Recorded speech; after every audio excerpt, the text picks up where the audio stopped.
All right, what do we want our name to be? We're playing Our Life, which is another dating sim, and it's very, I like this one a lot because it's like super diverse and very LGBTQIA friendly, and so we just like, I super appreciate that. And it's really cute and sweet, and you get to pick, like, it's so cool, guys. You get to pick different levels of like how into like the character you are, and like where your friendship is at. Like, you don't ever have to date the person if you don't want to. But oh, and look, we can have fun eye colors. I'm gonna have purple eyes. Okay, I have curly hair, so we're gonna do that.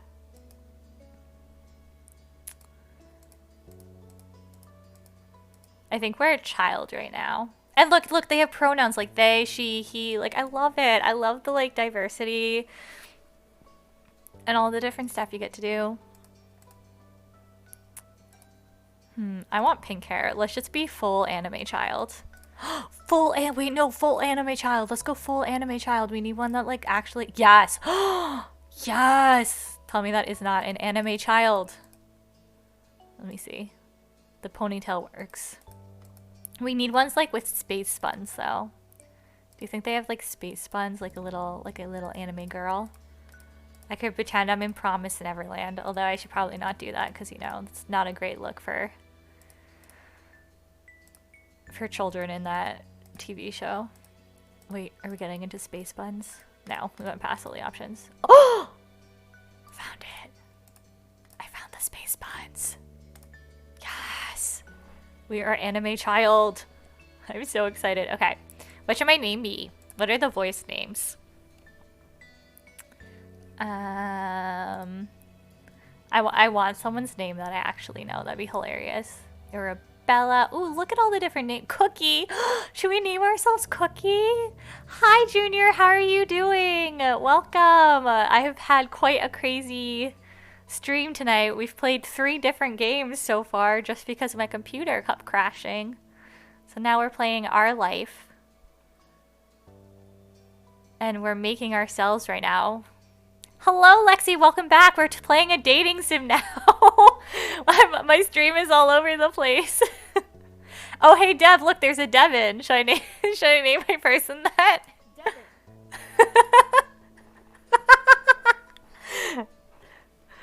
Yeah, I'm gonna have to figure that out on a different day. I'm gonna have to play around with it. All right, Devin, I chose your name. Should I see if there's Should I see if there's like a Junior or a Lexi? Let's see. I can name it after one of you guys. Votes on who I should name it after. Ooh, you can name yourself December. Atticus? Atticus Finch. Okay, alright. Well, if you approve, if I have your approval, I'm keeping it Devin. What should the last name be? Ooh, I just dropped something on the floor. What would you like your pronouns to be, Devin? Should I make them they? We can use they pronouns. Let the name of it be, our last name will be Birdie because it's my stream. You are anime girl, Devin, alright? Would you like a birthmark? Let's see what the options are. I can't even see what the birthmarks are. Ooh, you could have scars. I'm gonna give you a forehead scar like a real anime character. All the flat girls. We'll not do glasses now. I feel like as a little kid, most kids don't have glasses. Dev's actually Dev's pronouns are they, so they're not a girl. They're non-binary. Just so you know. We're gonna have a scar in our chest because we had open hearts. Oh my god, let's give ourselves a background, okay? So Devin was a sickly child, and they had open heart surgery as a youth, and that's why they moved out into the ocean country that they're about to live in, and that's why they have a scar in their chest, is from where their heart got fixed. Yeah, that's my new origin story for Devin. What would we like Devin to wear? I think Devin likes pants and skirts and shirts and dresses. They like all the things.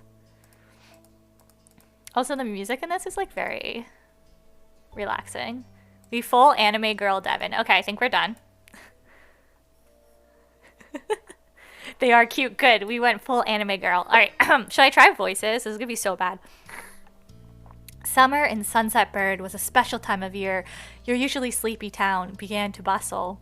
It was a popular tourist destination with people coming from all over to enjoy the beach, the weather, and the relaxation that came with it. The smell of ocean crisp and salty, hung in the air. I can't read. Bringing 3 whole months of schoolless vacation with it. During the summer, your moms, see, I told you it was so LGBTQIA friendly. Like, you have 2 moms. I love it so much. Please don't cancel me on Twitter. I won't, Boone, I promise. I don't believe in cancel culture anyways. I think that people need to be allowed to learn and grow, and that cancel culture can be really dangerous to that. All the voices, I'll try. That included people. Families came and went from Sunset Bird, but they mostly stayed and did what your mom called putting down roots. They built businesses, they got to know each other, and they definitely said hello to the nice young kids who waved when they passed their stores. Going for a walk around town mostly meant that the familiar, friendly residents waved or asked how your family was, or most often just said hello. All right, so we got 3 options. We got, you didn't really get why they always had to say hi. They saw you every day, but you nodded back at them anyway. You ended up saying hi to a lot of different people since most of the tourists that came and went every summer were the same ones. You were too anxious to say hi back to most of the other residents that greeted you, but they all knew you well enough to expect that. Ooh, so do we want to be like a super friendly child? What do we think Devin would be? Devin had open heart surgery, so Devin lives each day to the fullest. So I feel like Dev would say hi back, but wouldn't be like super, super friendly, you know? I feel like we do this one. Cancel culture equals bad consequences. Culture equals good.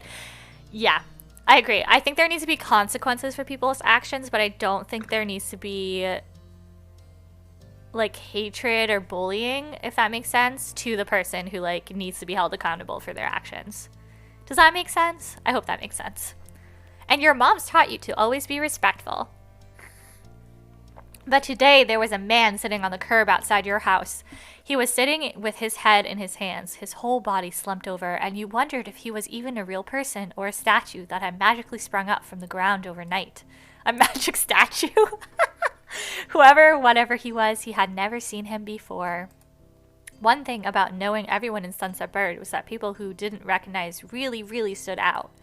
It was rare for tourists to venture into the residential district, as your moms called it. So for you, not knowing who a total stranger was set off a lot of red flags. Your mom had talked with you and your big sister Lizzie about this kind of situation before. You hadn't exactly been listening at the time. You think it could be okay to talk to new people. They mentioned that some people aren't good to talk to, but other types of people can help you even if you don't know them.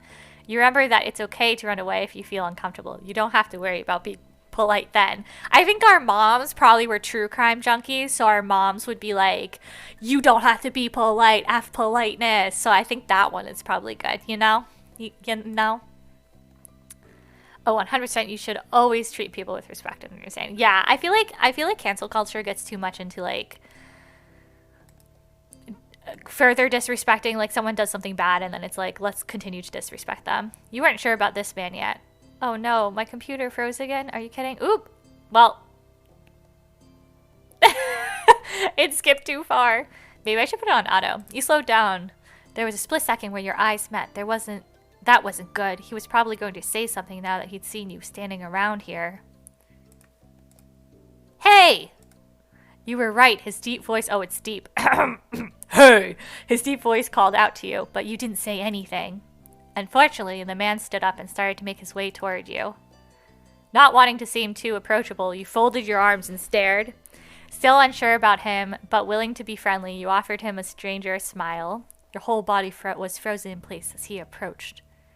I feel like we're going to stare this man down. So,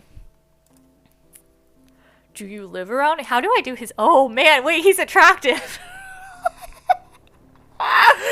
Devin's an 8-year-old. Oh, no. So he's not a dateable character. Okay.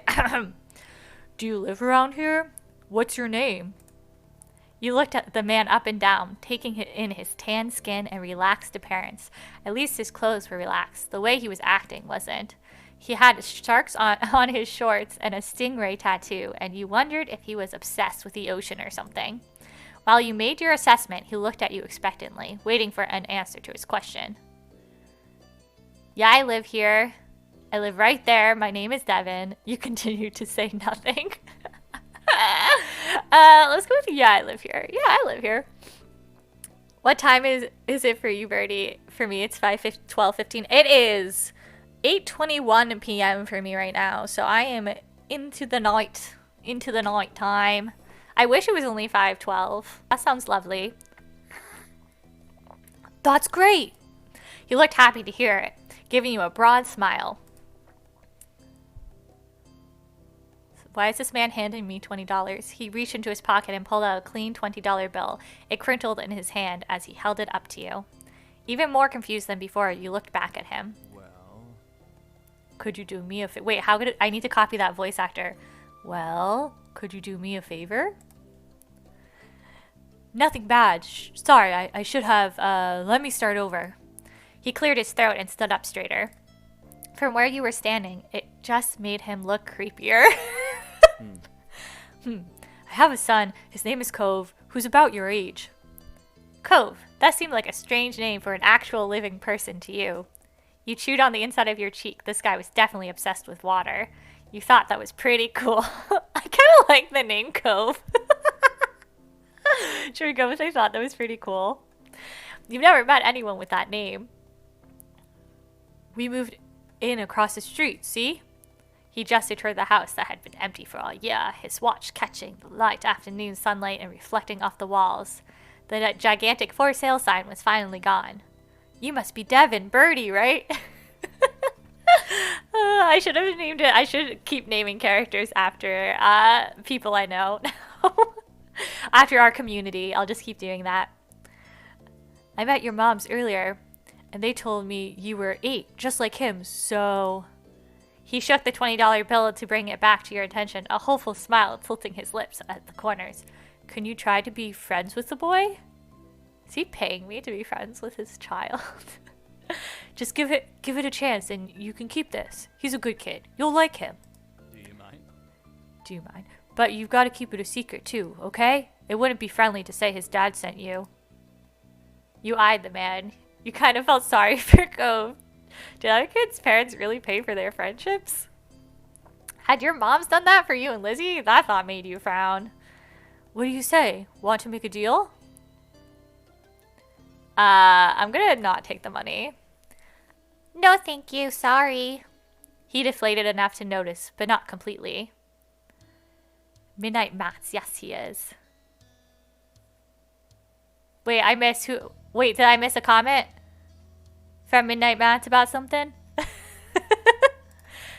Are you sure? It won't be so bad, even if it's just for the summer. That'd be enough. Don't pay people to be friends with your kid.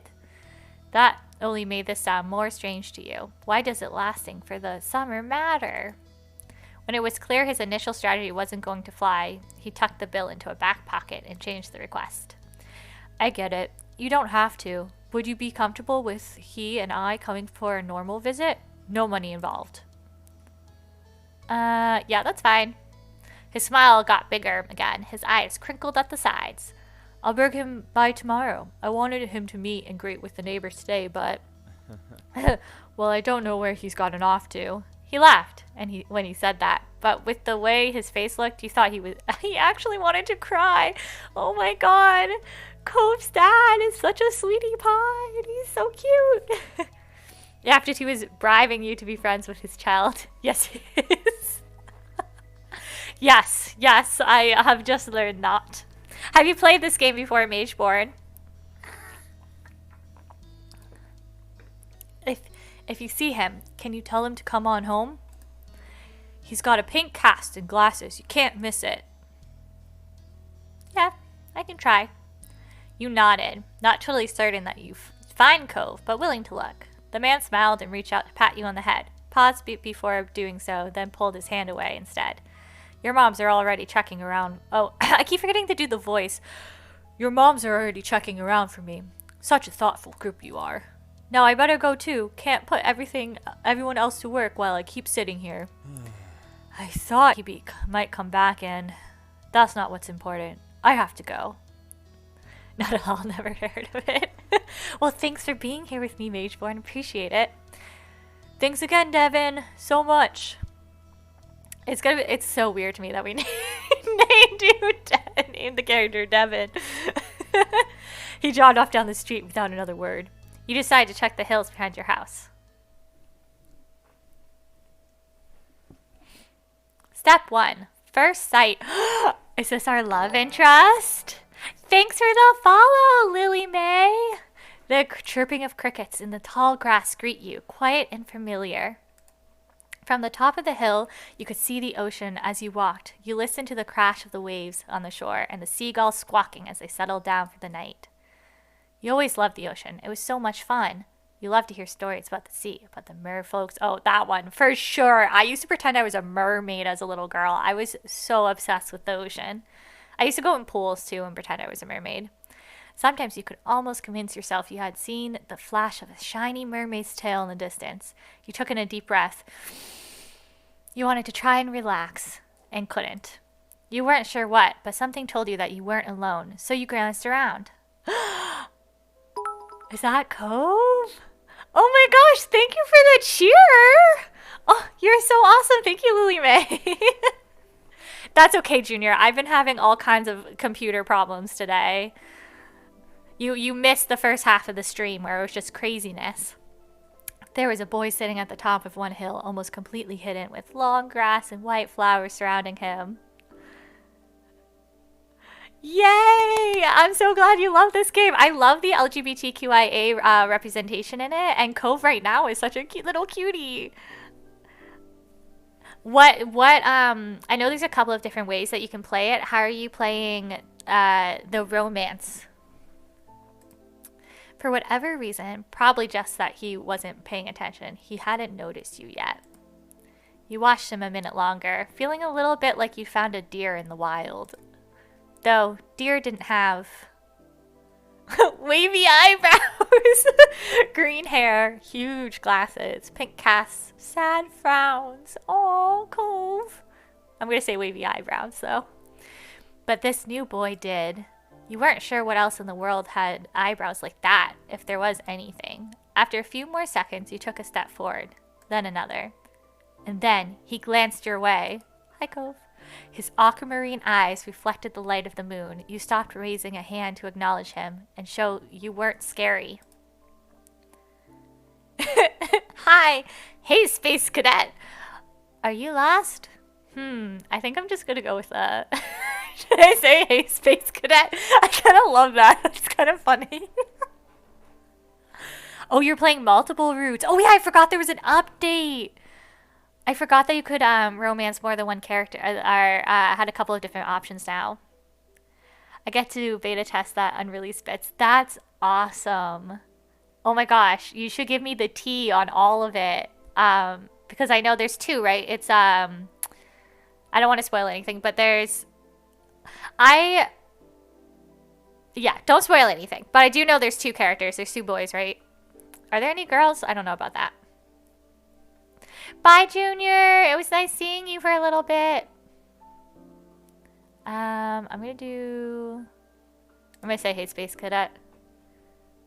Space Cadet can be a running nickname? Okay, alright. I'm doing Space Cadet then. Hey, Space Cadet. With a start, he jumped to his feet, his hands balling into his fists at his side. Oh, look at him. He's so little and sad. He didn't say anything. He just stared at you in a strange way. He'd been crying. There were traces of tears on his cheeks and his knees soaking the hem of his shorts, and his eyes were still shining with a few more. You obviously caught him off guard. His pink cast seemed to glow in the twilight, though when he caught you staring at it, he laid his hand behind his back. Something the man earlier had said stuck out to you. Cove? Eyes wide, he studied you. How do you know that? I want to say I'm all-knowing. Let's convince him I'm a psychic, guys. You walk up to a child and you go, hey, Space Cadet! And then you say, I'm all-knowing. I haven't met those characters yet. Yeah. I do know a little bit about it because my friends introduced me to the game. So they like told me a little bit about some of the characters. But yeah. No, the girls will be in the sequel. There's a sequel? That's amazing. I'm excited. That's a lie. Tell the truth. Okay, your dad told me who you were. Oh. So, is this your hill? He gestured with his uninjured arm to a patch of grass surrounding you, his face falling at the prospect. I can leave if it is. You can't own a hill? Why not? How could you? You just do. I had a hill back home. Well, this still isn't mine. Oh. He sat back down with a thump, resting his chin on his knees again. I am God. Lame, you spilled the beans. Yeah. Jamie can't hold a secret. Or, I mean, Devin. Devin can't hold a secret. Jamie was the preset name. He sat back down with a thump, resting his chin on his knees again. Curious about the strange new boy with the odd dad, you sat on the patch of grass next to him. The pure white flowers that covered this hill rocked back and forth gently as the stars twinkled above. The way they dotted the sky made them seem like flowers, too. The night wind was cool as it traveled over the ocean and up the hill, chasing away the heat from the afternoon sun. Classic Chudmere. I didn't spill much of the beans. There was too many beans left. I just placed tiny beans there. The night wind was cool as it... Oh, I just reread a sentence. This is what happens. Why are you here? Or why'd your family move? Ooh, that could be a can of worms. Let's ask why he's here. Why are you here? A quiet hiccup escaped Cove as soon as he asked the question. Almost like they'd never stop, his tears started up again with a vengeance. Oh, my parents. They don't want to live together with me anymore. The tears fell fast and heavy as his flushed cheeks sticking in his dark lashes. My mom made my dad leave and he took me with him. And now we have a house here and I want to go home. How is that? That was my attempt at crying as a child. The outburst took you off guard. By the time he was done wailing, Cove's chest was heaving with exhaustion. He sniffled and removed his glasses, wiping at his eyes with the back of his hand before he put them back on again. Not you, Lily. I meant the character. Yeah, we immediately told us that maybe that can be our character flaw, is that we're really bad at keeping secrets / lying. Wiping at his eyes with the back of his hand. I hate this place. I want my real life back. I want my mom. I'm sorry. Your dad seems kind of nice. You'll like it here. You just have to get used to it. Stop crying! You'll like it here. You just have to get used to it. He slipped his hand underneath his glasses and pressed his fingers against his eyelids. Cove wound himself up again for another long crying fit.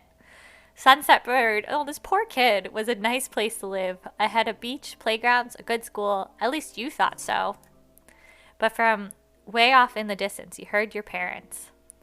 Oh, fun fact, if you ever miss dialogue, use the log button. If you ever want to change your pick, accidentally make a pick before reading, just use the scroll wheel to go back. Whoa, that's so cool. Really? So then I just scroll back and I can... Oh my gosh. Wait, that is so cool. I've never seen another game where after you made choices, you could go back and change them. That's so cool. Thank you, Lily Mae, for that hot tip. Devin! Cove! Oh, wait, I forgot what the voices were I did for this. Kids, where did you go? Cove looked at you, tears still clinging to his cheeks. Don't tell them we're here. I don't want to go back to that house. I want to go home. Oh no, you can handle it. You have to go. Don't worry so much. Sorry, I have to. It'll be okay. How are we playing this? We're playing like nice but shy, I think. So I think like being blunt probably isn't something. I think it'll be okay. It will be okay. You were struck by a sudden need to reassure Cove. It's gonna all be fun. But isn't your family too? Oh, wow. I just skipped like 5 words in that sentence. I'm sorry, everyone. Yeah, I guess. Then you can count on him when you really, really need him. You shot him a grin and pushed yourself to your feet. Slowly, Cove stood up with you, looking a little reluctant. His dad's voice rang out again. Cove, can you hear me? He looked toward the sound of his dad's voice, silent, then turned away, rubbing his not bandaged arm. Sorry, I still don't want to go. Well, let's just wait with him. Yeah, I get it. You do? Before you could answer, you heard Cove's dad even closer than before. There you are, bud. The trio of parents appeared over the curve of the hill. Instantly, all of their eyes landed on you, and they rushed over. Both of you, oh my god, your moms are so pretty. Both of your moms were at your side in a split second, faces filled with worry. Oh my god, okay, what do you think her voice would be?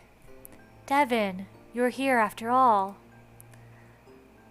Oh god, mom and mommy. Wait, I don't know who's who. Shit. We had been at the park to check for Cove and then heard what happened earlier when you met the new neighbor. I thought you might have gone off further away. I'll have to figure out the mom's voices. I'll think on that one. Now we were just sitting in the grass. Why is everybody acting like it's such a big deal? Well, okay, don't worry. Cove didn't want to go home just yet. I'm going to say that one because we're bad liars. We've decided we're bad liars. Is your Discord server picture Gigi from Kiki's Delivery Service? It is! I am a huge Studio Ghibli fan. We're actually doing a movie night for Studio Ghibli tomorrow in the Discord. So if you have any interest in that, you should definitely join. I am a huge, like, anime, geeky, human buff. And Gigi's one of my emotes, too, I'm pretty sure. Mommy gave Cove a small smile, and then she turned back to you. Oh, okay, so this is Mommy in the purple. Is one with the purple shirt, and the yellow shirt is Mom. Okay, okay, we gotta figure out their voices. Thank God you're both fine. I'm really bad with voices. Were you two having fun out there? You look over at Cove, who was wiggling against his dad's tight hug and pushing at his arm.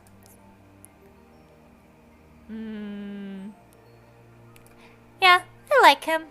You nodded, smiling slightly. Finally letting go of his squirming, scowling son, Cove's dad turned to the three of you. That's a relief.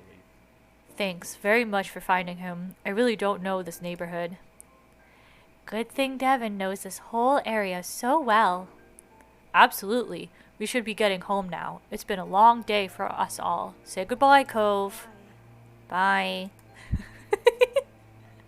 You have a Gigi plushie? Oh my gosh. I wish I could see pictures of it. I wish there was something that you could send on Twitch. Or if you're in the Discord, which it sounds like you did join, yeah, send a picture. We have a photo thing. I have a rabbit one from Judy Hopps' Zootopia, and it's from Japan, and it's so cute, and I love it so much. Tell you what, we'll have a proper playdate tomorrow, okay? Your new friend's dad wanted to bring him by to see you and Lizzie. How does that sound?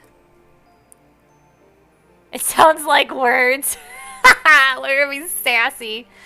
Both of your moms laughed, and the sounds overlapping in a warm, familiar chorus. Mommy put her arm around your shoulder and led you towards the path. Satisfied and more than a little ready to go to bed after your long, exciting day, you followed them home. Oh, okay, so we gotta figure out our feelings for Cove. Okay. So right now we're nervous and indifferent, but if I change it, we could be direct, relaxed. I feel like we don't really care about Cove that much, right? So we'd be... I feel like we're pretty relaxed around him. That's what I feel. And then... I don't think we're fond of him yet. We don't know him. I'm gonna go with indifferent, I think. Because we're not nervous. I feel like it'd be really fun if we do like a nervous crush. Like when you get a crush on someone and you're like, you know, it's the butterfly feeling. Yeah. Let's do it. We'll do a slow burn. We're gonna do a slow burn arc. You won't be able to change it again until step 2. Yeah. Yeah, I think that's good. Slow burn. We're working on it. Early the next morning, you were poking at your food, eating slowly. Your sister Lizzie had run out earlier to go play, but you'd stayed put. Today, just like your moms had promised, Cove was coming over to hang out. Excited to see your new friend again, Devin? Maybe we can become friends. Okay. With that said, are you done with your breakfast? I don't know. Am I? You gestured down to the empty dish in front of you, raising your eyebrows dramatically. Okay. Okay, we see. Good job. He should be here soon. Cleanup began, and then on cue, there was a knock. It was hesitant, like the person wasn't sure they were in the right place. Still loud, though. We need to get more obvious doorbells. I know. Devin, could you get that? Because Mom said so, you wandered over to the door. Hey, Birdie's family. That's so weird. I didn't realize he was going to use the last name. To call us. Oh, no. Alright, we're the Birdie family now. Maybe that's what I need to, like, call my, my stream community. Maybe we'll be the Birdie family. Anyways, hey Birdie family, thanks for having us. Mr. Holden, as your moms have called him, and his son were here. Cove looked different in the bright lightning of your living room, and when he wasn't crying. With his dad standing in front of him, and Mom and Mommy behind you, you and Cove looked at each other. You studied Cove apathetically. This was the parents' plan, not yours. Not seeming any more excited than you were, he just stared back. Do you want to go play in your room? Oh, do you want to go play in your room, Devin? Sure. Come on, it's upstairs. Okay. Okay. Take care. Let us know if you need anything, you two. Have fun, kids. See you. See you later, son. Play nice. You led him to your room, puffing up your chest a little bit at the sight of your treasures. There are lots of stuffed animals, a cool bed, a window to look out. It was a great room. You hadn't had anyone to show it to in a while, but you were really proud of it. He leaned in a little closer to one of your drawings on the wall. I like this. I drew that. Cool. You smiled at him. You were proud of that particular piece of art, and you were glad he noticed it. He turned to look around the room a little more, studying the books on your desk and the pictures on the walls. You started to feel a bit nervous. You felt the atmosphere was kind of awkward. You were glad for the company. You hope he liked your room. I feel like as a kid, when I didn't know other kids, I usually felt like awkward when I was in their house and like I was just like in their bedroom, you know? You wanted to say something, but you didn't know what, so you let him keep looking. And then his eyes landed on the tiny box of beach things you'd collected, tucked away by your door. He took a step towards it before hesitating and pointing at it instead. What's that? A hoard of stuff I found on the beach. Oh. Do you have any driftwood in there? Dragging the box into the middle of the room, you and Cove flopped down next to it. I think so. Yeah? See? You gestured to a piece at the bottom, still covered with specks of sand. Neat. This is good collection. You got the sense from the tone of his voice that he wasn't just saying it to be nice or to be Shiloh. He actually meant it. Oh, right. I almost forgot. Shiloh is going to be here today. Shiloh? Lizzie's friend. Or like her number one fan, I guess? Do I have to see him?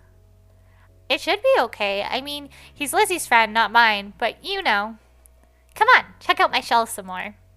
I found this one under a big piece of seaweed that had washed ashore, and you pulled out seashells after seashell, explaining where you got in each one and holding them up against the light. I think I'm going to take a break now, or unbaking the flesh right now. I think that if you need a break, then you should take one. Breaks are important. So you made the GG plush, though? There were big ones, small ones, pink, purples, and orange. Most of them you washed off in the bathroom sink when you brought them home, cleaning off the sand.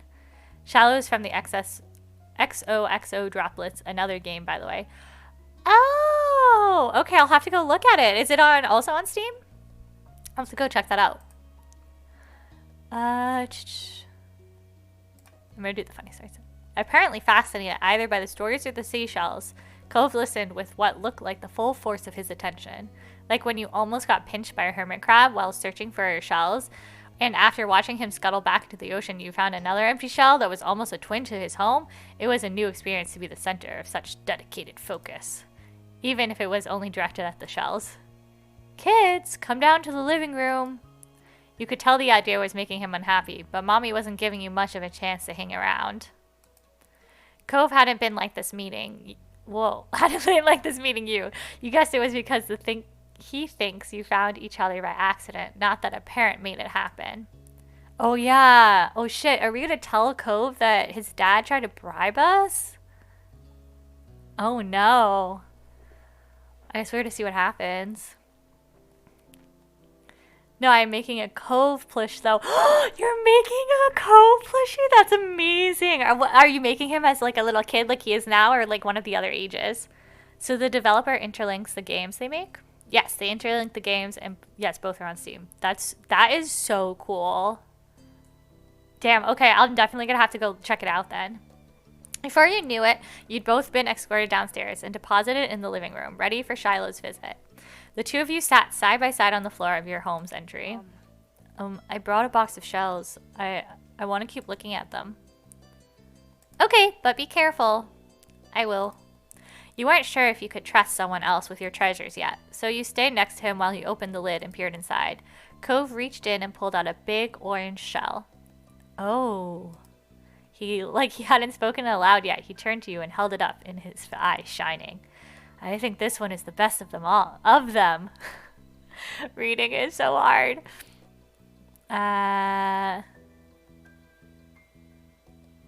You can take it. Cove looked at you in surprise, his eyes going wide. Really? Sure. You like it a lot, right? Uh-huh. But I don't want to take it from you. It's okay. You got the impression he was hesitant to accept something because he didn't know you very well. You insisted. No, it's okay, for you. You pushed the shell against Cove's chest, willing him to receive the present, but Cove firmly shook his head and kept his arms tightly at his sides. It was a battle you couldn't win, at least not today. Cove was your neighbor now. Maybe you could give it to him another time. The two of you were still sitting on the floor looking through your collection of beach findings when the doorbell finally rang. Cove jumped, startled by the sound.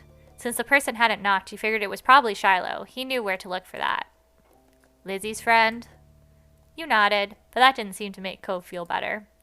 It was already obvious that Cove didn't hide his feelings well. You could tell what he was thinking right away. This isn't a good idea. You'll be all right. He's here. We can't tell him to leave. He's at our only door, and if we go upstairs, he'll find you. Cove glanced around the room, his eyes wide, finally paused with his gaze locked onto the back of the house. I can go out the window. God, Cove is scared of a child. He's like, let me make a break for it. What a shy little boy.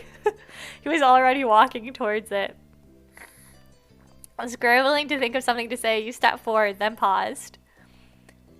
Do you want to break your other arm? Shiloh is the least scary person alive. Cheer up, Shiloh's gonna like you. Please don't get hurt. I'll come with you. Good idea, let's go.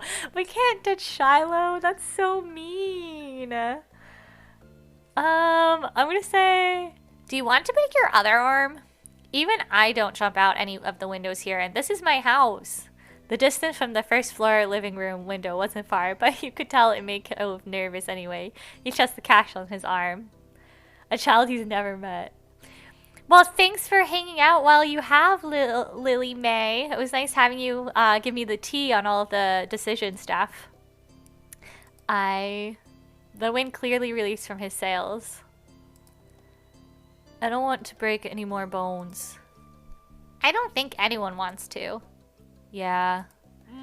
But I don't want to see him. I don't know him. I'm gonna comfort him. It's okay if you're worried. Nobody warned you this was gonna happen. Thanks. That is kind of rude. Like, who doesn't warn their kid that they're gonna meet another kid? Shiloh poked his head into the living room. Okay, gotta go do friend stuff and have a good rest of your stream. Thanks, Lexi. Good luck with your friend stuff. It was impossible to know for sure if he'd heard what he'd been saying or not, but you guessed that he had. Hi. Hi, Devin. And, hi, Cove. Cove shot you an uneasy glance. Hi. I'm Shiloh. It's nice to meet you. Why did I give Shiloh that voice?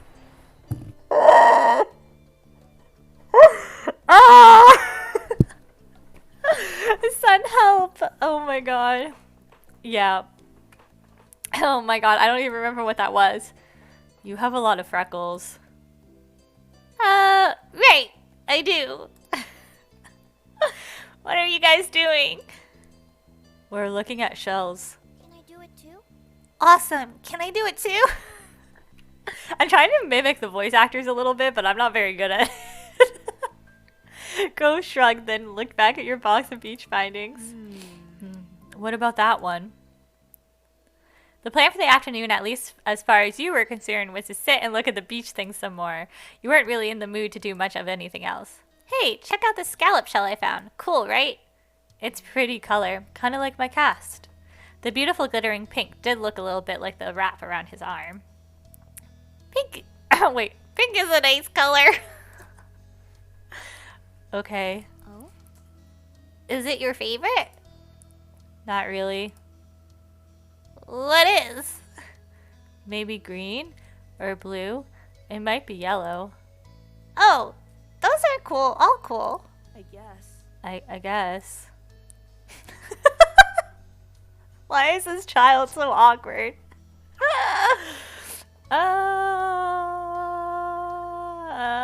Yeah, I like those colors too. Awesome. Like usual. Didn't take long for Shiloh to get fidgety. Lizzie was his favorite. Without her around, Shiloh didn't seem to know what to do with himself. And Cove wasn't like your sister. He wasn't that much like you either. Is Lizzie coming back? Don't know. Where'd she go? I think she's at the beach, probably. Is she playing at the park? Cove's eyes lit out of the mention of the park, and he looked towards you. There's a park? Yep, but it's old. Can you show me? I want to go. He started getting up before you had even answered, and Shiloh jumped up beside him in excitement. Really? You do too? Right, Devin? The park is fun. Oh, God. Yeah, the park's pretty great. Yeah, it's right at the beach, so there's lots of fun stuff to do, and lots of sand. It has a jungle gym and a bunch of swings. That sounds like it could be cool. So, are we going to find Lizzie? I don't know. I never really wanted to see her. I just want to check out the park. Okay. You picked out both boys wanted to go. It was only fair. Can I just say Cove is savage? After getting permission from your moms, the three of you were ready to head out.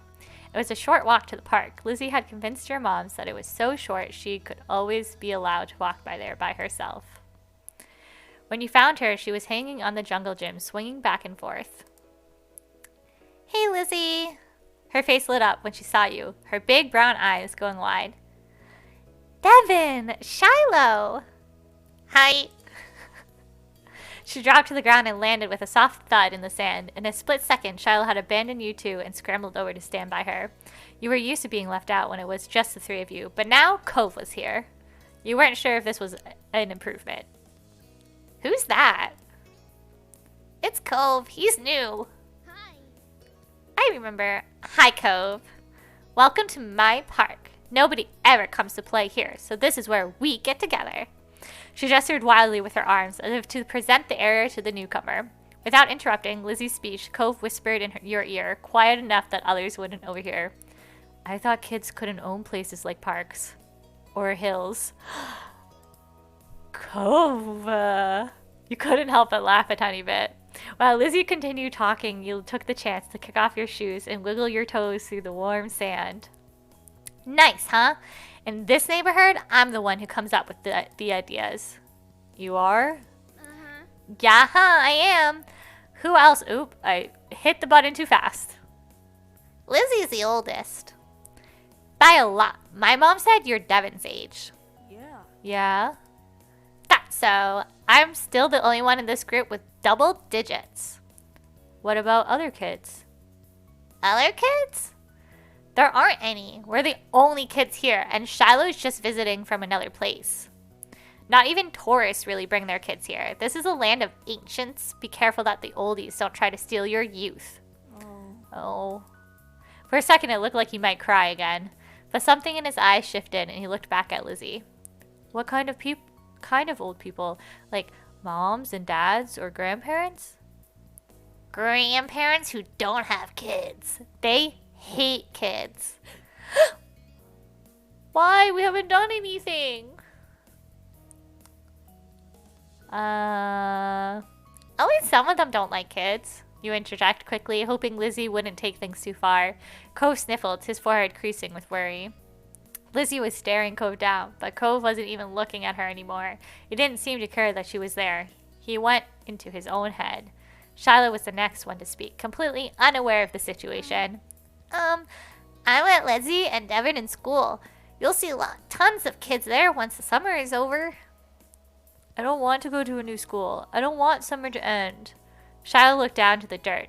He hasn't had much luck striking up conversation with Cove. Cove isn't making it easy, though, to be fair. I like summer vacations a lot, too. All the building tension in the air suddenly vanished when Lizzie laughed. At Shiloh's discomfort at how weird she thought Cove was at something else entirely, you didn't really know, but she laughed, face scrunching up. Okay. Welcome to Sunset Bird Cove. Take a seat, put up your feet, and get used to it. Ugh is right. For the rest of the summer, Cove was always there. You saw him more often than Shiloh, and on some days when she was in a bad mood or busy, you even saw him more than Lizzie. He became a staple of your everyday life, the way sun and lunch and the beach were. The first summer, you hadn't really been interested in him, one way or another. You just kind of a fact of life, someone you met with because he was there. Of course, that was only the start of things. Only the start of things. What do we want to do? I think the way the game works, from what I remember, is that we can go chronologically. Like, the shopping would be the first, and then it would go like this. But we can also jump around and do it in any order we want. And I did buy the DLC, so I have all the DLC. Let's save. I'm going to do it in the back. Oh, thank you for the follow. Welcome, welcome. Is it Yuki? Let's start with this. Let's go chronological. Maybe we'll jump around a little bit. We'll start in the beginning. I apologize in advance for bad voices if you haven't been hearing them already. Come back before it gets dark, all right, sport? Yay! I have played it a little bit with my friends, but it's been a while, and I'm very excited to be doing it on stream. How have you played it? Because I know there's different ways of doing it. Right now we are relaxed, but we don't really care about Cove that much yet because we're kids and we don't know him that well. The familiar voice drifted across the street and drew your attention away from the snail you'd been watching inch slowly across the pavement. Cove waited in front of his dad, pushing his green hair back off his face. Cove is so cute. From where the breeze was blowing it over his glasses, he looked to be paying only a mild amount of attention as he was being handed a few slips of green paper.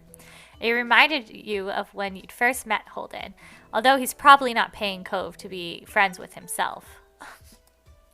Cove's dad seemed to feel your gaze somehow. Or maybe you made a noise because a second later his eyes were on you. He waved you over with a smile. He looked happy to see you, but you felt a little weird for getting caught. You gotta learn how to be more sneaky. You brushed your hands together to free them of the sand, then jogged over to join the two. How's it going? Good to see you again. What excitement are you up to, today, Devin? Taking a walk. I found a pretty cool snail across the road. There's lots of snails around here. Mr. Holden grinned at you kindly. After you finished answering the question, Mr. Holden's attention returned to Cove, who was preoccupied with folding the bills he had into a tiny rectangle. Sounds fun. You know, Cove was about to hit the stores by the beach. Why don't you go with him? You shrugged. Cove was in the process of making a similar motion. I did it step 1 with relaxed interest, and step 2 crush, and step love Ooh, I'm a simp for Cove. Cove so far is so cute. I'm like, also everyone in this game is really attractive so far. So, and from what I've seen, the grown-up versions are pretty attractive too. I'm excited. You didn't have anything else to do, and you happened. And you hadn't been in the stores in a few days. Maybe there was something new to look at. Maybe, is that okay? I guess. I was going by myself, but I guess it is. You don't have to. Great. I'm sure you guys will have loads of fun. Mr. Holden reached into his pocket and pulled out a leather wallet filled with money. You found it odd since your moms only ever seemed to have cards in theirs. Here. He leaned in to pass Crips 10 to Cove, giving him a wink and a whisper. Get something for your friend, too. Sure. Good kid. That's my boy. I can't match the voice actors. I've tried so hard. Cove's dad ruffled his son's hair as he was straining back up, the bill in his hand still held out towards the green-haired boy. Take care. Cove accepted the bill after a second and slipped it into his pocket. Then, with one last nod to his dad, he turned and started walking away. You followed after him, intrigued as the possibilities this outing might bring. I think, Yuki, that my plan is to do a slow burn romance. And have the second stage be nervous crush, like you're gonna be nervous around him, and then the last one, I think I would have to do love, right? I don't know. Cove's dad is determined to make this happen. Yeah, Cove's dad is like, you two are ending up together and or just being friends at minimum. Cove strayed towards the gentle tide creeping up the sand, and you fell into place beside him. It was a nice day. The sun was shining and there weren't many clouds in the sky, though the wind coming off the ocean kept it from being too hot. I just realized that my background here is it's blocking some of the game words. So hopefully y'all can still see most of it. I just looked and saw that, but I guess it's good I'm reading it then. Ooh. What just happened? His eyes searched the ground intently. Are you looking for snails? Are you looking for shells? What is it? You didn't feel the need to ask. I feel like he's probably looking for shells, right? Because he really liked our collection. Are you looking for shells? Ko startled a little at the sound of your voice and mumbled, sort of. If you see any, can you let me know? You could imagine that you dropped your view to the sand, walking carefully so you didn't step on any. You were good at finding shells. You had a lot of them at home and always found new ones whenever you visited the beach. The comforting sound of the waves filled the silence with a pleasant white noise, and you played a little game with yourself as you walked along, getting as close to the water as possible without getting wet. Oh, I did that as a kid too. That must be such a kid thing. It resulted in you having to run up the sand quickly when a wave rushed in more than a few times, and although Cove threw a few glances your way, he didn't say a word. What do you usually do on the beach? Lots of things. I like bodyboarding and volleyball and surfing and everything and stuff. The idea of standing on a big board while the waves propelled you towards shore was mystifying. I'm not allowed to surf. It looks hard. Not once you get the hang of it. I could show you sometime. But I'm also not supposed to surf right now, because I have this. He lifts up one arm, showing off the glaring pink cast wrapped around his wrist. Yeah. I also like collecting stuff that's on the shore, shells and dollars. I found a shark's tooth once. You did? Cove stretched out his forefinger and thumb. It was this long. That was somehow both scary and delightful. No way! I mean it. I still have it under my bed. You'd have to remember to ask him how to show it to you sometime. So... What about you? What do you do out here? I'm gonna say... I like swimming. Cove's lips curled up in a small smile. Me too. It occurred to you that you hadn't been swimming in a while. There was just so much to do before school started up again, and so little time. Once you reached the shopping area, the noise level grew exponentially. No longer just waves and footsteps, but the chatter of people enjoying the lovely summer day, the call of birds trying to find bits of food left behind, and lots of salespeople trying to get your attention. You sniffed the air as you walked beside Cove. You could still smell the ocean, but there were other scents now too. Pizza, pretzels, hot donuts. It's nice. I love the smell of food. The energy surrounding the area seemed to fill you, and there was a bounce in your step as you began looking at all the familiar sights. There were so many things to do, you didn't know where to begin. You looked at Cove, hoping he was just as excited as you were. Cove was glancing from one side of the street to the other with a look in his eyes. Aquamarine eyes that you couldn't quite work out. What's that? Cove pointed to a large crowd of people gathered near a few tables with large colorful umbrellas blooming from their middles. You couldn't see past the adults who were blocking the way, but you knew there must be something worth seeing. Without another word, the two of you hurried over to see what all the commotion was about. Feast your eyes on the amazing Alexander! In the center of the crowd was a man with a tall hat and a funny green coat that had 3 long tails. There was a little table next to him with a cloth hanging over it that read, "The Amazing Alexander," in glittery golden script. Why tell people his name if it's already on the sign? Cove hummed with understanding, then turned to walk away, just as the Amazing Alexander began shuffling a deck of cards. Maybe we could stay and watch? Cove glanced back at the man. He then briefly lifted his arms up, off his sides before returning them to place. You grinned, waving for him to follow you as you raced back to the stand in the crowd. With that, it began. The magic man pulled one card out of the deck, showing it to the curious onlookers. It was a 4 of diamonds. Watch closely. You did, squeezing through a few of the adult onlookers to get a better view. Suddenly, the man snapped his fingers and the card just disappeared. Whoa! Cove is unimpressed. The Amazing Alexander, who had earned his title, turned his head and looked directly at you. He reached out with a kind smile. What's this behind your ear? Tell me! This had to be going somewhere, and you needed to find out. He smelled like popcorn and candy when he stepped closer. It was great! You felt a tug, and then he pulled the 4 of diamonds out from behind your ear. You knew that it couldn't really have come from your ear, but you still didn't get how he'd done it. There was light applause from the crowd, and the man gave a deep bow. This is for you. The magician plucked a pair of balloons from a clump of them, tied down to his table. Both were in the shape of a dolphin instead of being a normal circle. And one for your friend, too. Thank you for being my assistant. Wow! Now you were really grateful he chose you. After that, he went to someone else in the crowd. Pick a card, any card. My uncle does that every time he visits. Not the balloon, the stuff with the cards. Cove spoke plainly while reaching over to take the dolphin that had been designated for him. At least you had a fun time. You saw a magic trick and you got a great balloon. That was more than enough to make it worthwhile event. He thought that if you could find a card to practice with, maybe you could make it disappear too. The crowd started to clear some, and you noticed to the side there was a whole rack of brightly colored kaleidoscopes on display.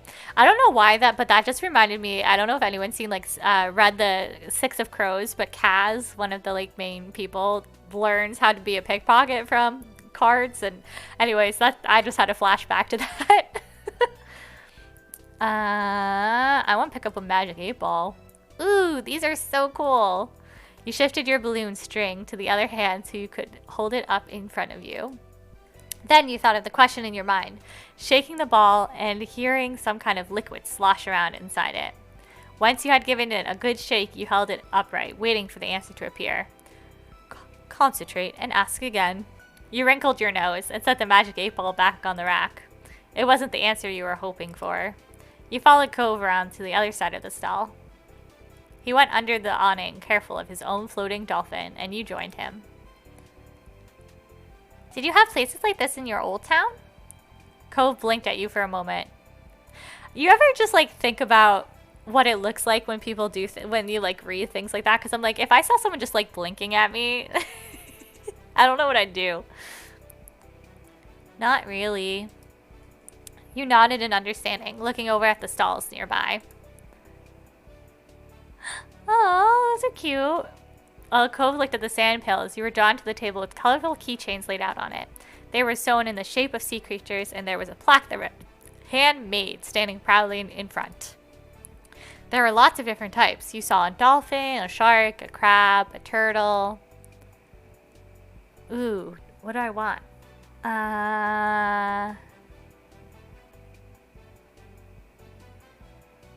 I'm gonna pick a shark. Your hand stopped on the shark, a devious smile filled with sharp teeth on its face.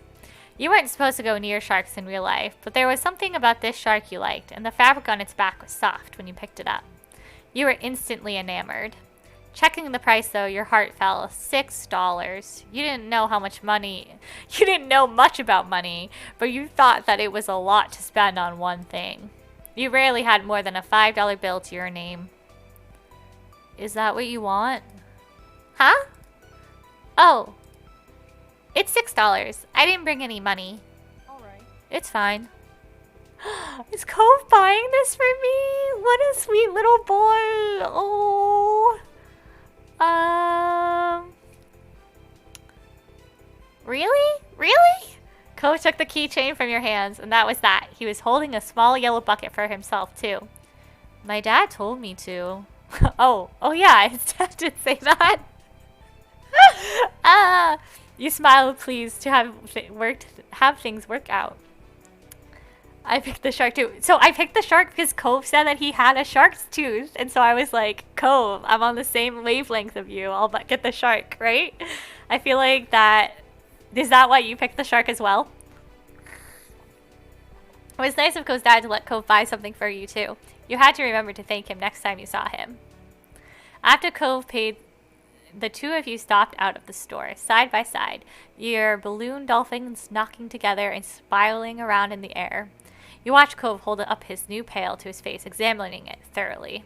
Hey, Cove. Yeah? I really like this keychain. Thank you. Cove shrugged, looking at the sea creature with impressive eyes. Cove looked further down the street where different food carts were lined up. He rested his non-cast arm over his stomach, and just as he did yours, let out a light growl. You hadn't eaten since breakfast, and after all this wandering around, you were definitely ready for some lunch. Me too. Let's get some food. Yeah. You two wandered around a short while, looking at all the delicacies that were available. I did it because of Mr. Holden's pants. Oh, that's a good reason too. I forgot Mr. Holden's pants had sharks on them. That's like one of the first things that's ever said. Oh my god, he's blushing. What a cutie. Everything looked delicious, and as the different smells, both sweet and salty, wafted over to you, your stomach growled even louder. After passing up hot dogs, snow cones, ice creams, and pizza, you both agreed on pretzels. Cove got something sweet and cinnamony, and you got one with cheese. You licked your lips hungrily as the vendor handed your pretzel over, ready to take a big bite. It was covered in gooey, melted cheese, just the way you liked it. Cheesy pretzels are so good. I'm a big fan of Aunt Annie's. I always say it wrong, but ooh, so good. It seemed odd to get a dessert pretzel before eating normal food. You found an empty table close enough to the beach that the grit of the sand made terrible noises when you dragged the chair out to sit down. Those balloons are gonna make it hard to eat. Cove placed his bucket on the table as he stared at his still balled-up hand that was wrapped around the string. You opened your mouth to agree before an idea hit you. I know. After carefully placing your pretzel somewhere it wouldn't get sandy, you tugged the balloon dolphin out of Cove's hand and tied it in a delicate bow around his wrist. Oh. Cove bounced his arm up and down in place, testing the stability of your knot. After watching his balloon jostle around but remain attached, he smiled, satisfied. Continue crying. I need my raid team. My progress has halted. Oh, you playing Final Fantasy 14? That's shame. Play 4 games. Final Fantasy 15 is one of my favorite games in the entire world. I've never played 14, but I want to. Can you do it for me?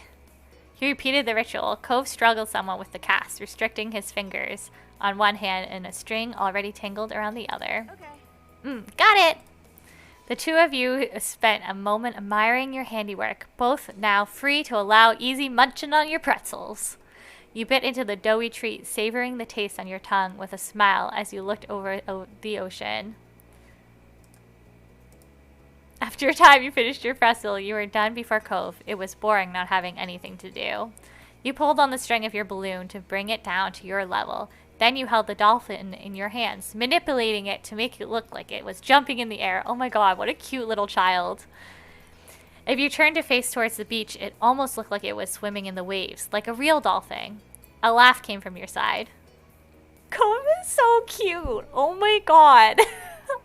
I just want to like pinch his cheeks. He's so cute. When you glanced back at Cove, he had left the remaining part of his pretzel on the wrapper and he was gripping his dolphin too. Mine's Merryweather. He's the prince of the dolphin. Mine is Splash, the star in movies. My name is Cherry. She's actually an alien. That's definitely something I personally would have said as a child because I was weird. Mine's name is Sam. They're just a regular dolphin. Mine's gonna be the prince of the dolphin, obviously. He wears a crown made of seaweed and all of his friends are merfolk. Every now and then, he'll make friends with a kid and let them ride on his back. You sighed, wishing you could meet a real dolphin like Merryweather. What's yours? Cove considered this question, placing the balloon against the table and resting his free arm across it in contemplation. It's... With a loud pop, the balloon exploded into ribbons. Oh no! For a second, all Cove did was gape in shock like you. Then his cheeks puffed up, squinting his eyes, and you saw tears start to glisten. Oh, Cove! You made a joke. You offered to find Alexander. You offered to give Cove your balloon. You didn't say anything. He'd be all right. I'm going to give Cove my balloon. He can have Merryweather. That's okay.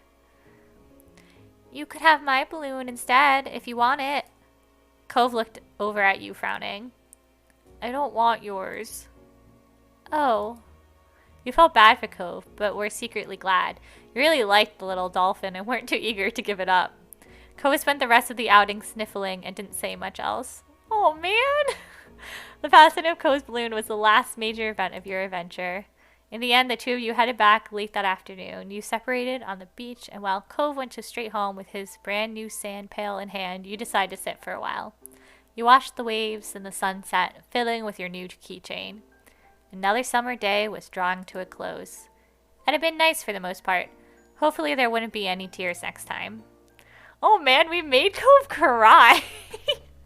Our first outing with the boo, we make him cry. I love it. 14 is a good for an MMO. Is 14 the one that's the online version? Basically a story-driven game with multiplayer bosses. Gotcha. I have never played the online Final Fantasy game. Should we skip around? Let's do Runaway. I want to know what that is. We're going to skip it around. After a couple of hours on the playground by yourself, it had gotten firmly into the afternoon. You were on the swing set with your feet buried in the sand when you spotted Lizzie in the distance. She was rushing over like something was on her tail, chasing her. You knew she would be coming. Was she that excited to get to the park? Instead of nabbing the swing beside yours, Lizzie stopped in front of you. She bent over, balanced her hands on her knees, and panted. Did you hear? Hear what? Yes, 14 is the online game. My brother tried to get me to play that, and then I played for like 5 seconds, got overwhelmed by the amount of people on it, and stopped. You only saw her. This worked up when she found some new hiding place of Mom's sugar stash. It's about Cove. Cove? Lizzie rarely brought him up herself, and never with this much urgency. What was this about? You listened confused as Lizzie explained. I just came out when I saw lots of people gathered around in the middle of the street. They were talking kind of quietly, so I don't think I was supposed to hear, but that just means it was important. So I snuck up and I heard everything. She paused dramatically. Clearly, she wanted to say something. You just looked back at her. Lizzie frowned at your lack of response, but she couldn't end it. She continued anyways. Cove is missing. He left a piece of paper for Mr. Holden to tell him he was going away and he would be gone for a long time, and no one's seen him since. Now they're searching the whole neighborhood. The grown-ups were even saying that if they don't find Cove soon, they'll call the police. The police? You had seen police officers around town now and then, but you had never talked to one before, much less dealt with them. It was kind of an intimidating thought. Was Cove going to be arrested for running away? You watched as your sister began to pace in front of you. I know Mom said Cove was sad about moving here, but running away from home is crazy. Jeez. What else is he gonna do anyway? I hope somebody finds him soon. Lizzie scrunched up her face up, thinking deeply for a moment. Then she nodded and planted her hands on her hips, determined. I'm gonna go look too. You are? You can play at the park any day, and more people there are looking, the quicker someone will find him. Maybe I'll be the one who does. I'm the best at hide and seek after all. It seemed like Lizzie wanted to look not only because she was concerned about Cove, but also because it was the most interesting thing to happen this week. The people on 14 are really friendly for the most part. Yeah, I think my brother said that he said it was a good group of people. Wish me luck. Before you could say anything, she ran off in the opposite direction from where she came. You were left in the dust in a matter of moments. That was your sister for you. But Lizzie's appearance in this crisis faded to the back of your mind just as quickly. Cove. He told his dad he was leaving to go somewhere by himself.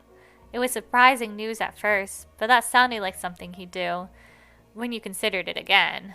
Unfortunately, you had no idea where you could have gone. You thought hard. There were the hills behind your house. He had gone there the first time you met, but someone would have checked there already. They wouldn't need the police for that. Cove must be far away, or hiding somewhere, if the whole neighborhood was looking for him. You swung back and forth, your lips pursed in contemplation. If I were Cove, where would I go?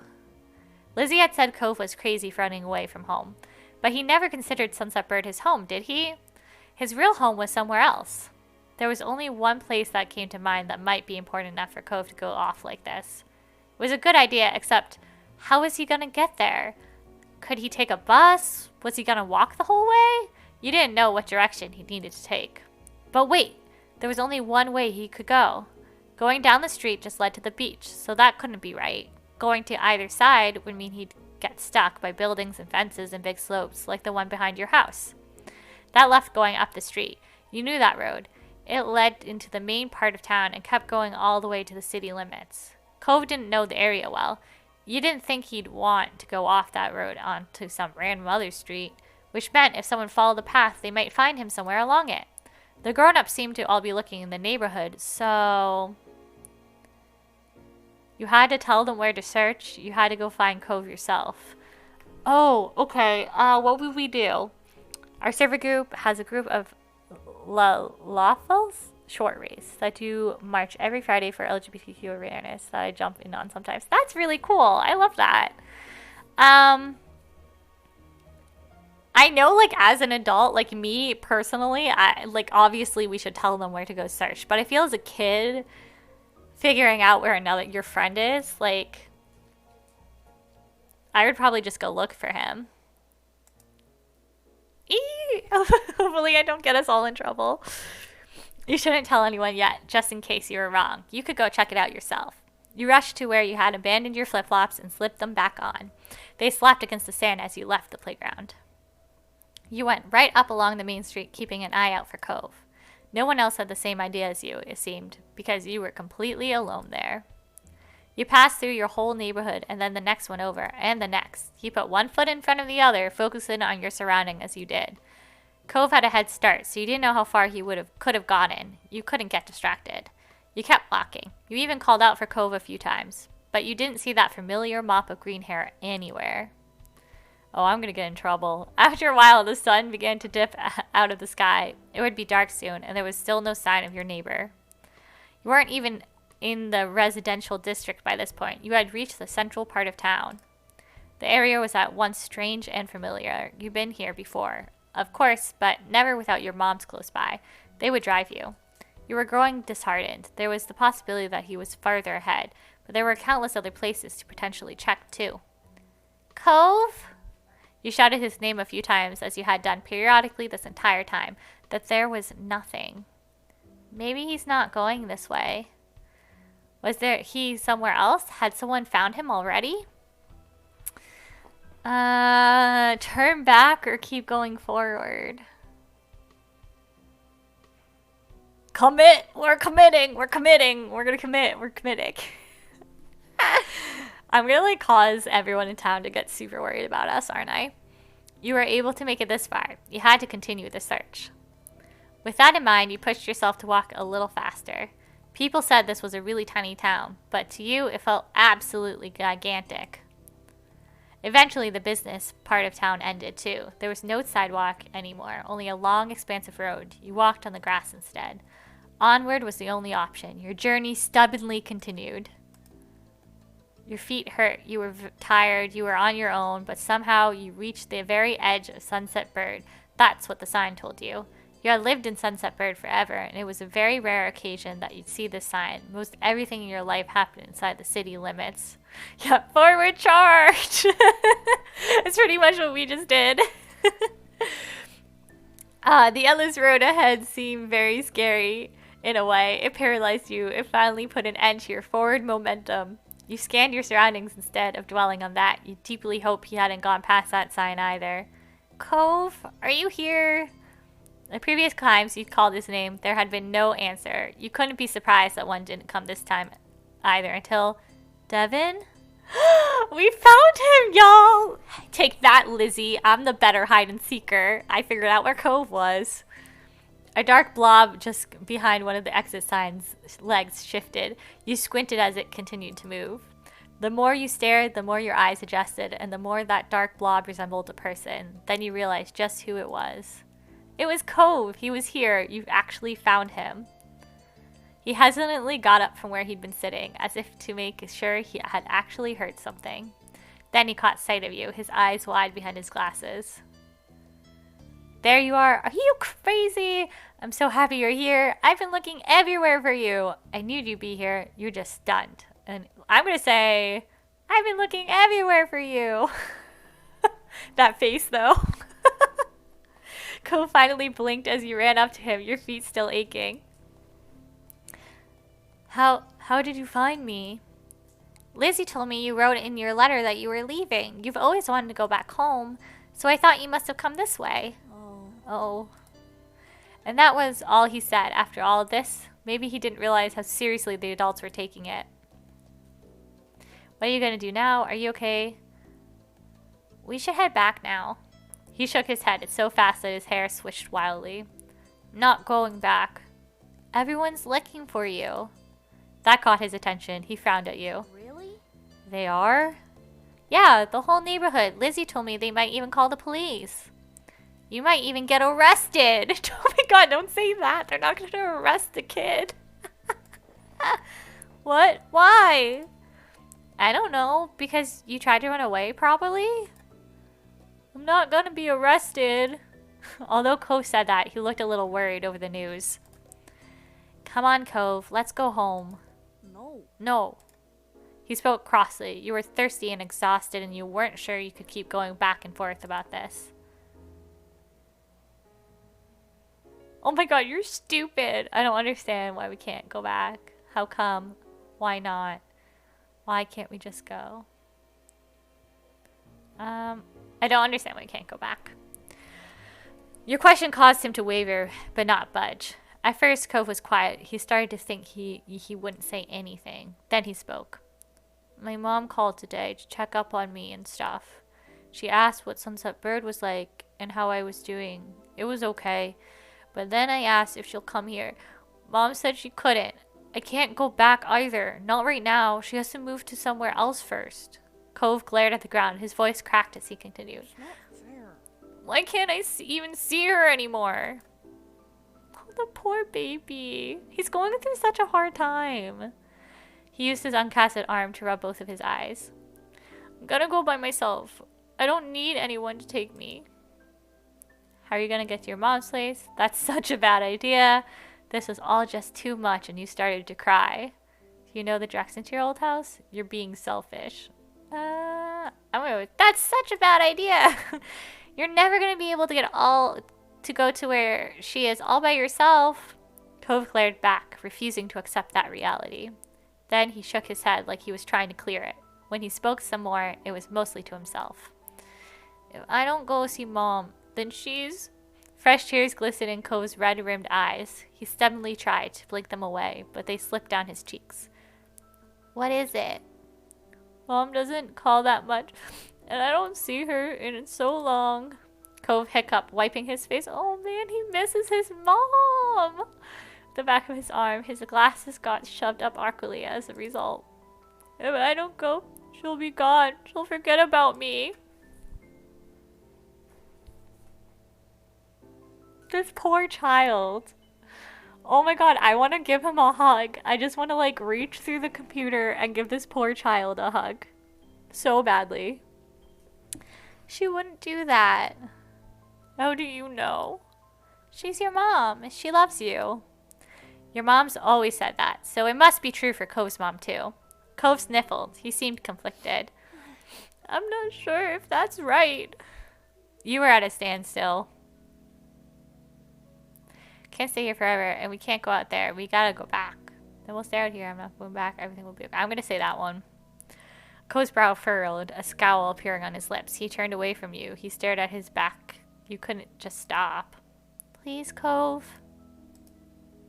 After a few minutes of sullen silence, Cove twisted back around. He couldn't look you in the eye. Okay, let's go.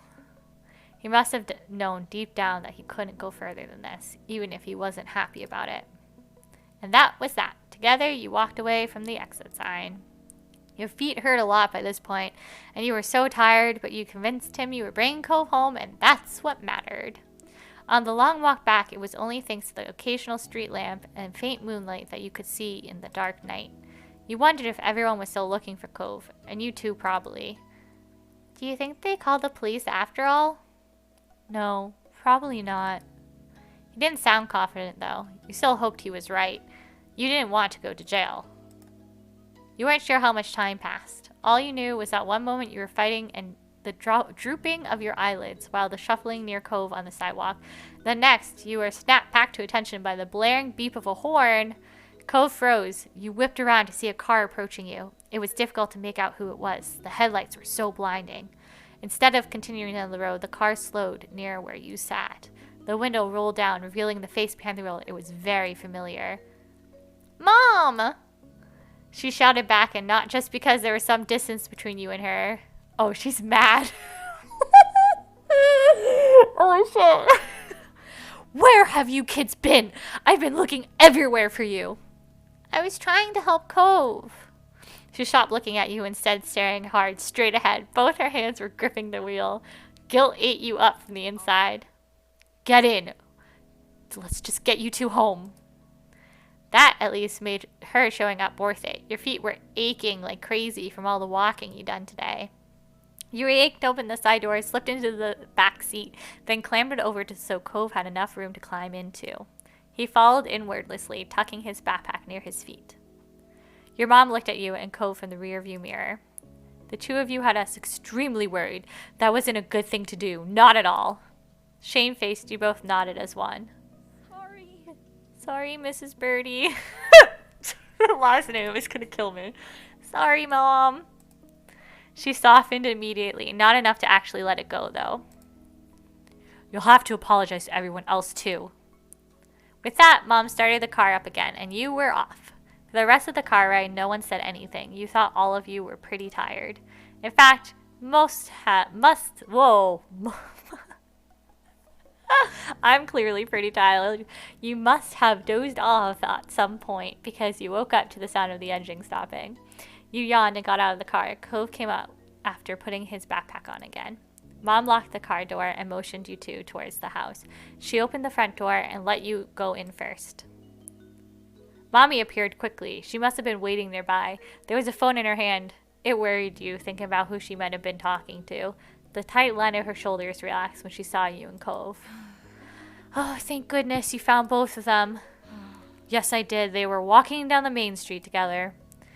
What were you two doing there this time of night? Do you have any idea how far that is? How unsafe?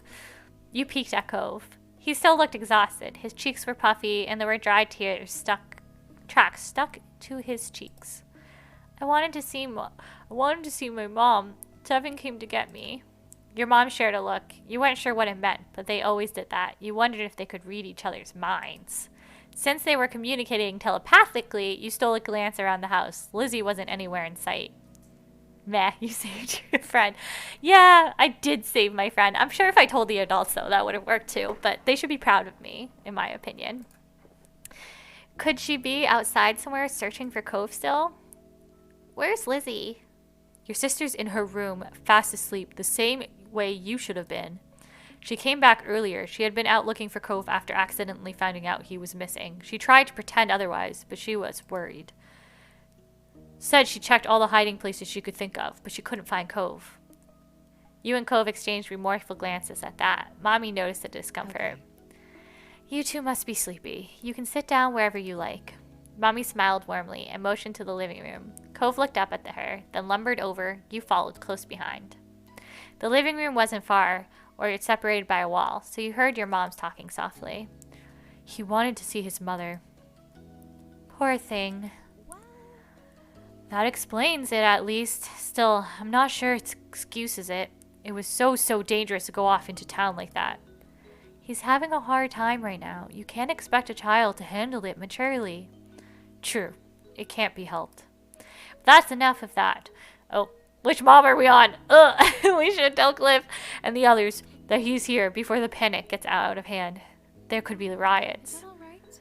I'll call, then go to the front to tell everyone still out there. You keep an eye on the kids. Make sure they don't take any more trips today. Got it, hun. Cove just sat there on the couch, setting his backpack down beside him. He stared at his hands. I'm sorry, Devin. You faced him quietly. I didn't want to make you feel bad. I don't want to fight. I'm sorry, too. You don't have to. It wasn't your fault. It's all right. Despite Cove's protests, you couldn't help it. It could have been too hard not to say sorry after a disagreement. But having him apologize did make you feel much better. Before you could say anything else, the front door opened. Your mom was back with Mr. Holden close behind her. He made a beeline for the couch, his gaze strained on his son. Cove, God, are you all right? Strands of his hair had fallen out of his ponytail. His eyes were darkened, like he'd been crying too. Oh, Mr. Holden! Cove stared up at his dad, his own eyes wide behind the frames of his glasses. He really hadn't expected it to be such a big deal. I'm okay. Good. That's good. I'm so glad to hear that.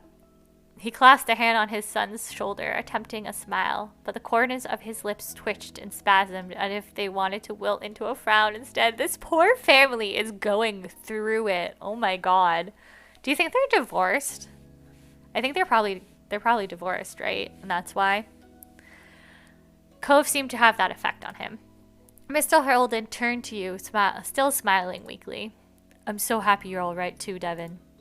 Then he looked at your moms. Thanks for your help, as always.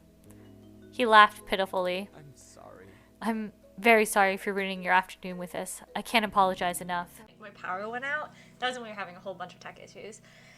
And my power died. It's okay. It was no trouble, Cliff. Really. It couldn't be helped. In a way. Something was bound to happen sometime. Besides, he wasn't the only one who decided it was a good idea to disappear today. Oh yeah, we ran away too. Exactly. We're just happy the kids are safe and sound. Not for the first time that day, you recalled your original meeting with Cove. He had run away then too, only not as far as he had today. Cove must have had a similar thought because he mumbled an apology. Sorry, Dad. I won't leave anymore. Promise. Some life seemed to return to Mr. Holden, thanks to his promise. This time around, his smile was more genuine. I'm so glad. That's a relief. Next time you feel like running off, come to me first, okay? We can talk about it. I'm here for you. Cove nodded. His dad reached out and mussed his hair playfully. Although he made a face, Cove didn't try to dodge the hand as he usually did. He doesn't look old enough to be his dad. Yeah, I think there's a lot of background to Cove's family, and I'm pretty sure the mom and dad had Cove accidentally when they were very, very young. I'm not sure yet. We're still in the beginning of the game. This is Summer 1. You learn more later. But that's my guess. Like, I think they're young parents. I'm currently looking at classes online. Ooh, tell me what you find. If you find anything good. Cove didn't try to dodge the hand as he usually did. Ooh. Let's go home, bud. I bet you're as tired as I am. Mr. Holden took over carrying Cove's backpack, still clasping a free hand on his son's shoulder when he stood up on the couch. I can read, I promise. The five of you walked over to the front door so you could see them off. Mr. Holden thanked your moms profusely, at least 3 more times before he walked out the door. Cove was made to follow. But he stopped and turned to you before stepping through the threshold. Thanks. Thanks, Devin. You're welcome, Cove.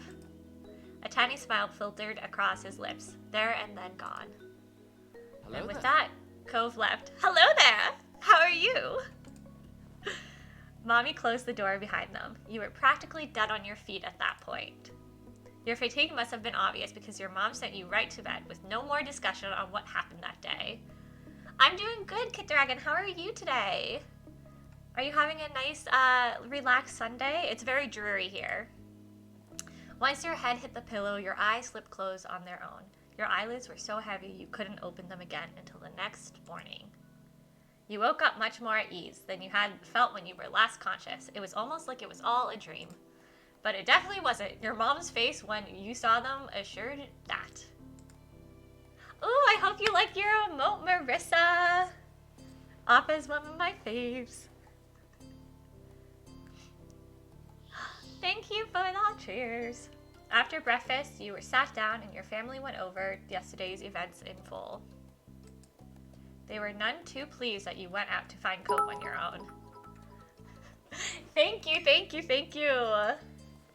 Much appreciated, Kit Dragon. As punishment, your moms took away your TV. Not my TV privileges. No! Anything but that, moms. For the next few days, Lizzie was annoyed that she couldn't watch her shows with you around, but she adjusted. I'm so glad you love the Appa emoji. He's one of my favorites from Avatar. Whenever you expressed disappointment, your moms reminded you that you weren't punishing you for no reason. It was dangerous to go out on your own so late and without telling anyone. You could have gotten hurt, or worse. As upset as you were, you understood. Mr. Holden talked to Cove about what happened too. You didn't know what was said exactly, but Mr. Holden forgave Cove immediately. He didn't do anything to punish Cove for running away. He blamed no one but himself for Cove's desire to leave home. Just Kit or Dragon is final. Alright. Do you prefer Kit or do you prefer Dragon? Because both are great names, so you're gonna have to let me know. You caught your moms discussing it once in hushed tones, frowning at each other. It was pretty serious. There was a word used you hadn't heard before. Self-flagellation. That's how I imagine a kid would say that word. But there wasn't anything they could do to change Mr. Holden's mind. Your neighbors stopped you and Cove often for the next week or so to express their concerns and disapproval of the event. Still, as they always did, days continued to pass. So did talk about Cove running away. Things eventually returned to normal as they had too. Summer kept going and you kept having experiences you shared with Cove.